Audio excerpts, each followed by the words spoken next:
তালুকদার সাহেব করেছিলেন এটা। তালুকদার সাহেব এই নিয়মটা চালু করেছিলেন।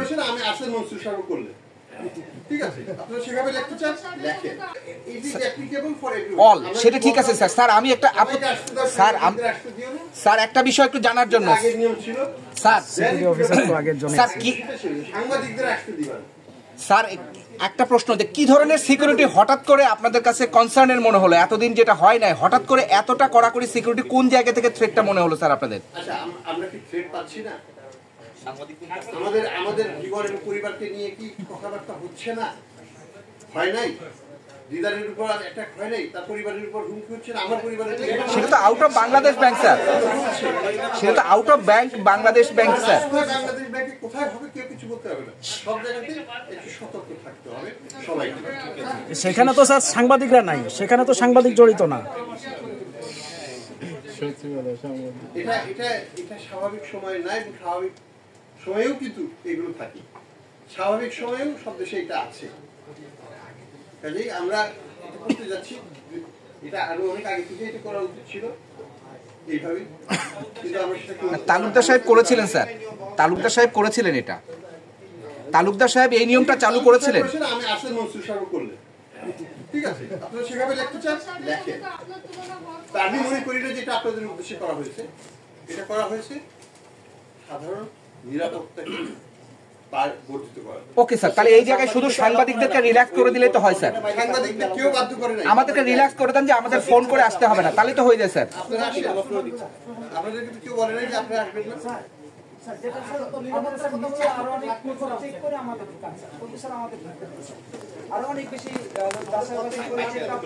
আমরা যেখানে ব্যাপারে আমরা আমাদের নিজেদের স্টাফ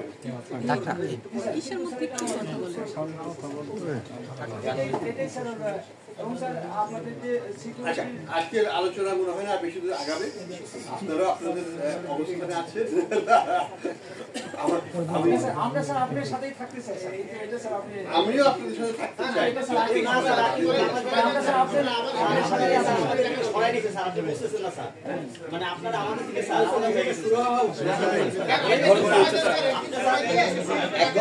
একজন বলেন, একজন মাসুদ বলতেছে তো সুন্দর যখন এই বাংলাদেশ ব্যাংকের কর্মকর্তাদের অনিয়মগুলো নিয়ে আপনার ব্যবস্থা নেওয়া উচিত।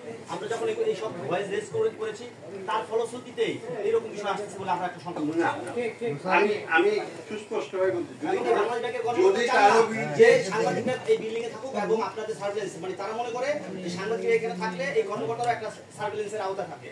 তো এই কর্মকর্তারা এটা চায় না।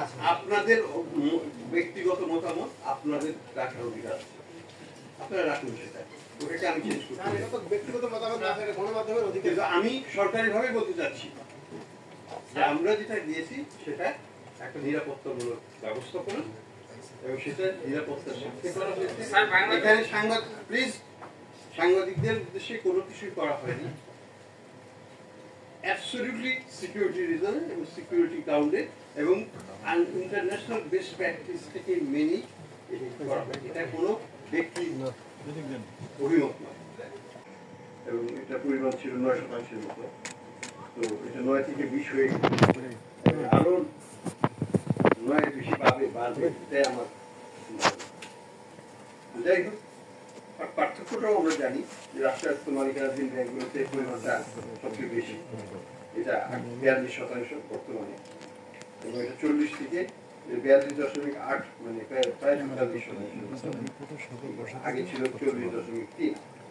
আর বেসরকারি ক্ষেত্রেও এটা বেড়েছে অনেকখানি, বাণিজ্যিক ব্যাংকের ক্ষেত্রে 15.6, যেটা আগে ছিল 11.9।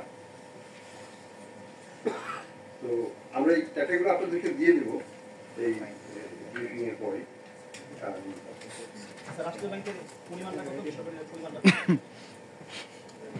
রাষ্ট্রীয়টা হচ্ছে 42.8,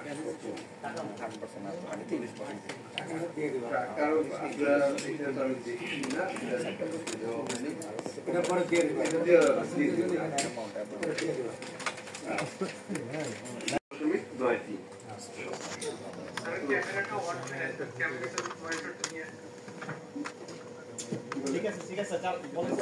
আচ্ছা, এটা ছিল 16.9 থেকে এখন 20.2 গিয়েছে এই কোয়ার্টারে।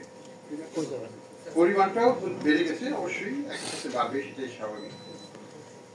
3,45,000 কোটির উপরে এখন বর্তমানে, এবং এটা গত সেপ্টেম্বর এটা ছিল 2,85,000, 3,45,000 বেড়েছে।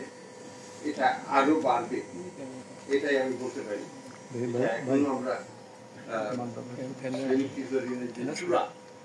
সর্বোচ্চ পর্যায়ে সেটা আমরা এখন এটা আরেকটু সময় লাগবে, এবং আইনগত কিছু পরিবর্তন হচ্ছে। 180 দিন ছিল, সেটাকে 90 দিন করা হচ্ছে এখন। পরে লিখিত ঋণের পরিমাণটা একটু বাড়বে, অ্যাক্সিলারেটেড হবে। এটা বাড়তোই, 180 দিন করে ওখানে যেত, সেটা এখন 90 দিন করে। হাসান ভাই, তো সেই কারণেও আমরা নিচে একটা ব্যাটারি আছে, ব্যাটারিটা রেখে দেন নিচে ছিল, মানে ক্লাইম্বিং অফ এনপিআর এটা এটা নিচে নিচে একটা ব্যাটারি আছে। সংখ্যা না, এটা বাস্তব। কারণ আমি যাব না, কারণ এই যথেষ্ট বিশ্লেষণ হয়েছে, যথেষ্ট আলোচনা হয়েছে, কিন্তু সেই দিকেই আমরা যাচ্ছি।